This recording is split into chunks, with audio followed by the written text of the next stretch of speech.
வணக்கம். உங்கள் தேடல். இந்த வீடியோ நீங்கள் பார்க்கறது ஃபர்ஸ்ட் டைம் இருந்தால் லைக் பண்ணுங்கள், ஷேர் பண்ணுங்கள், சப்ஸ்கிரைப் பண்ணுங்கள். இன்னைக்கு நம்ம பார்க்க போகிறது ஸ்பைசியான பிரியாணி. பிரியாணிக்கு தேவையான பொருள்: இஞ்சி பூண்டு விழுது,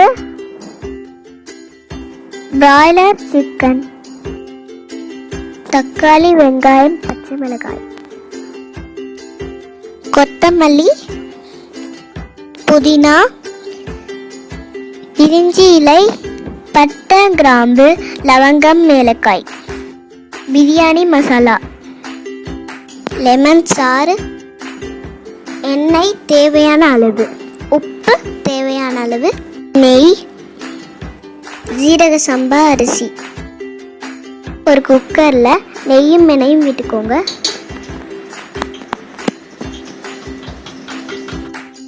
தாளிக்க பிரிஞ்சி இலையும், பட்டை, கிராம்பு, லவங்கம், ஏலக்காய் இதெல்லாம் தாளிக்க போடுங்க.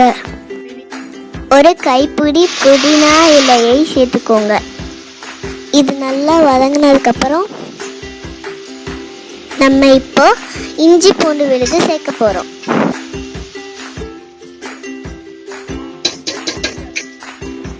நல்லா வதக்குங்க.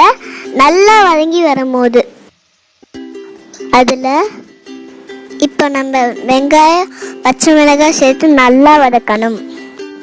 நல்லா வதங்கினதுக்கப்புறம் தக்காளி சேர்த்து வதக்கணும். தக்காளி நல்லா வதங்கினதுக்கப்புறம் தேவையான அளவு உப்பு சேர்த்துக்கோங்க. நல்லா கிளறி வதக்கி விடுங்க.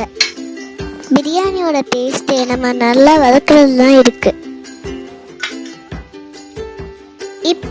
இப்போ ஒரு ஸ்பூன் தனி மிளகாய் தூள் ஆட் பண்ணுங்க. இப்போ நம்ம பிராய்லர் சிக்கனை சேர்த்து அதையும் சேர்த்து நல்லா வதக்கணும். சிக்கனும் மசாலாவும் நல்லா பிளெண்ட் ஆகி வரும்போது வீட்டில் அரைச்ச பிரியாணி மசாலாவை சேர்த்துக்கோங்க. பட்டை, கிராம்பு, ஏலக்காய் சேர்த்து அரைச்சது இதையும் சேர்த்துக்கோங்க. இதையும் சேர்த்து நல்லா ஸ்டார்ட் பண்ணுங்க. 1 மடங்கு ஜீரக சம்பா அரிசிக்கு 2 மடங்கு தண்ணி ஊற்றிருக்கேன். இப்போ லெமன் சாறு ஆட் பண்ணுங்க. கழுவி வச்சு ஊற வச்ச ஜீரக சம்பா அரிசியை சேருங்க.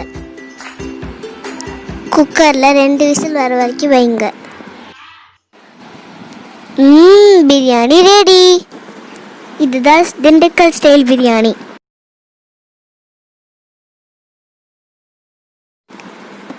நீங்களும் செஞ்சு பாருங்க. தேங்க்ஸ் ஃபார் வாட்சிங். அப்படியே மறக்காம சப்ஸ்கிரைப் பண்ணிடுங்க.